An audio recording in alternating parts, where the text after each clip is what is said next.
Saudações, fisionauta! Hoje eu vou falar sobre hérnia discal. Segura que eu já volto.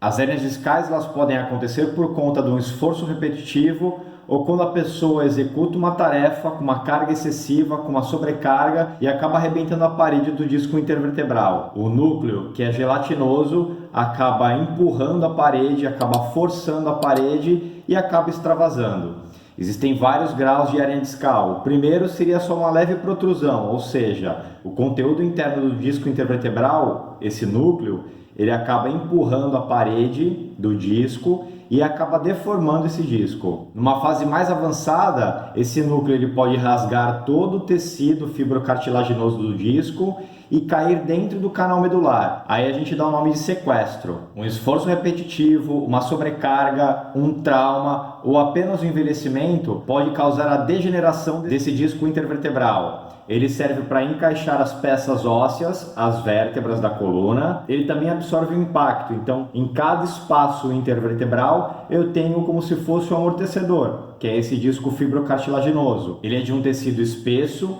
e no núcleo desse disco eu tenho um conteúdo mais gelatinoso, que se movimenta de maneira contrária à medida que eu movimento a coluna. Então, se eu faço uma flexão de coluna, todos os núcleos eles batem na parede posterior do disco. Se eu faço uma extensão, todos os núcleos batem na parede anterior. E assim por diante. Se eu faço uma inclinação para a lateral direita, os núcleos batem na parede esquerda. E assim por diante. O grande problema disso é que se esses movimentos acontecem de forma excessiva, ou pior, com uma sobrecarga, esse núcleo ele pode chocar várias vezes contra essa parede, deformando-a. E aí, com o passar do tempo, ele pode apresentar uma protrusão discal, ou seja, vamos imaginar que o disco intervertebral seja igual a uma cebola. Então, se eu pego o disco e mostro para vocês, ele vai ter vários anéis circunscrevendo esse núcleo pulposo. Aqui nós vemos a representação de um disco intervertebral da região lombar.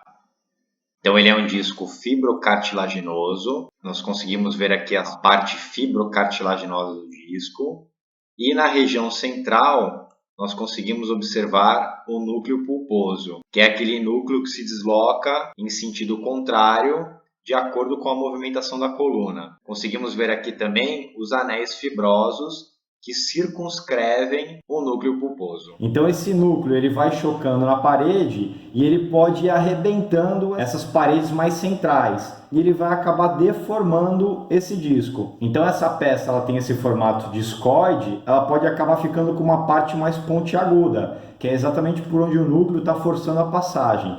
Se esses movimentos continuarem, se a carga for excessiva, a sobrecarga, os movimentos equivocados, normalmente movimentos de rotação com flexão de coluna, isso acaba por arrebentar a parede posterolateral contrária desse disco intervertebral. É bom saber que na parte anterior da coluna nós temos um ligamento espesso protegendo a parte anterior. Da mesma maneira na parte posterior, também temos um ligamento firme, forte, desde a parte da cervical até o final da coluna.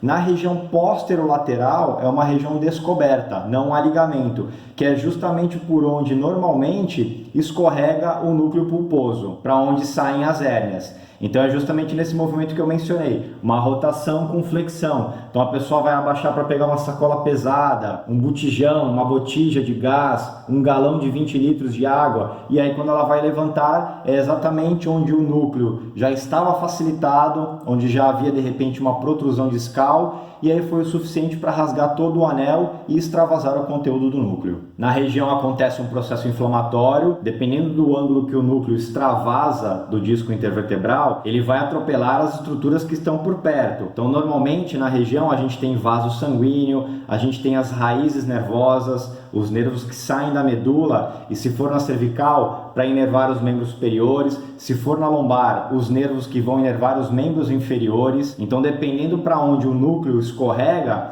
ele vai amassar, ele vai comprimir o nervo. E eu já disse em alguns vídeos passados que o nervo é como se fosse uma mangueira que está passando água. Se eu aperto essa mangueira num determinado ponto, a água vai passar com dificuldade naquela região. É a mesma coisa o nervo. Então, se o núcleo pulposo, se a hérnia a massa esmaga o nervo, a gente vai ter uma lesão neural chamada neuropraxia. É aquela história que eu já expliquei naquele vídeo anterior também. Quando você dorme em cima do braço e aí levanta, o braço fica adormecido. Então é mais ou menos a mesma situação. O nervo foi comprimido e aos poucos ele vai voltando ao formato normal. É o que acontece com as raízes nervosas quando acontece a hérnia discal. O conteúdo comprime a raiz nervosa. Enquanto ele não sair daquela região, a pessoa vai sentir muito provavelmente essa parestesia que a gente fala, que é esse formigamento. Em casos mais avançados, mais graves, a pessoa pode ter uma certa paresia, que é uma perda de força. As dores podem ser mínimas ou podem ser até incapacitantes, tirando a pessoa do treino dela, do trabalho, da convivência social. É uma lesão que normalmente acomete as pessoas ativas entre 25 e 40 anos de idade,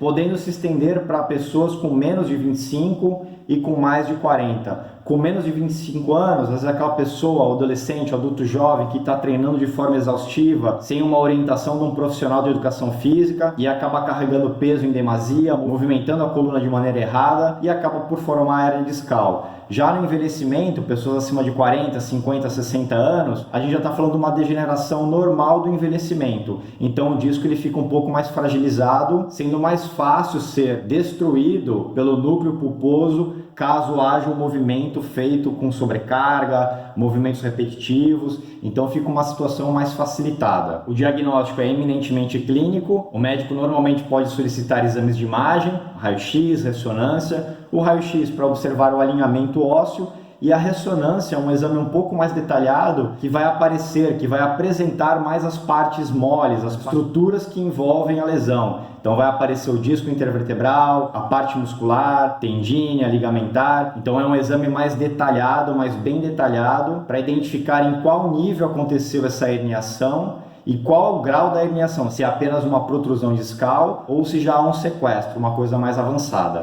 Nessa imagem de uma ressonância, uma vista perfil da coluna, nós conseguimos identificar esses quadrados como sendo as vértebras. Os espaços intervertebrais denotam os discos intervertebrais. Aqui nós observamos discos saudáveis, então eles são mais esbranquiçados, eles dividem de uma forma melhor as vértebras. E aqui nessa região nós conseguimos observar já um extravasamento do conteúdo do disco. Então aqui a gente observa as vértebras mais próximas, o disco achatado, escurecido e o núcleo pulposo extravasado comprimindo a região medular, que é esse cordão esbranquiçado aqui. Já nessa imagem aqui mais inferior, eu consigo observar só uma pequena protrusão discal. Então aqui há o extravasamento, aqui há como se fosse uma deformação do disco, sem o extravasamento do conteúdo.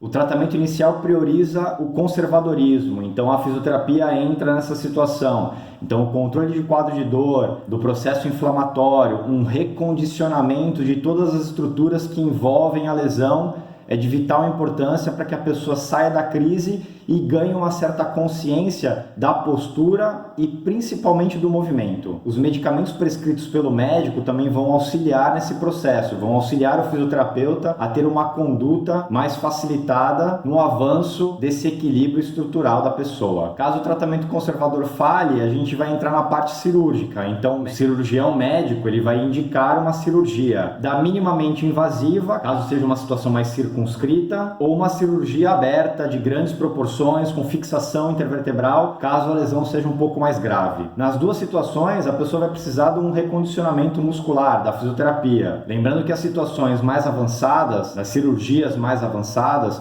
quando há essa artrodese, a fixação da articulação, a chance das áreas vizinhas dessas vértebras fixadas apresentarem uma nova hérnia discal é muito grande. Porque quando você imobiliza uma parte, você cria uma região de hipomobilidade. Então as regiões vizinhas elas vão ter que se movimentar um pouco mais para sobrepor o que aconteceu com essa. Então a chance dessas áreas criarem novas hérnias discais é muito grande. Então pergunte para o seu médico, esclareça todas as suas dúvidas antes de entrar para uma cirurgia. Bom pessoal, é isso. Amanhã eu trago outras informações e lembre-se, seu corpo, sua responsabilidade. Arregace as mangas e viva uma vida melhor. Falou pessoal, até mais!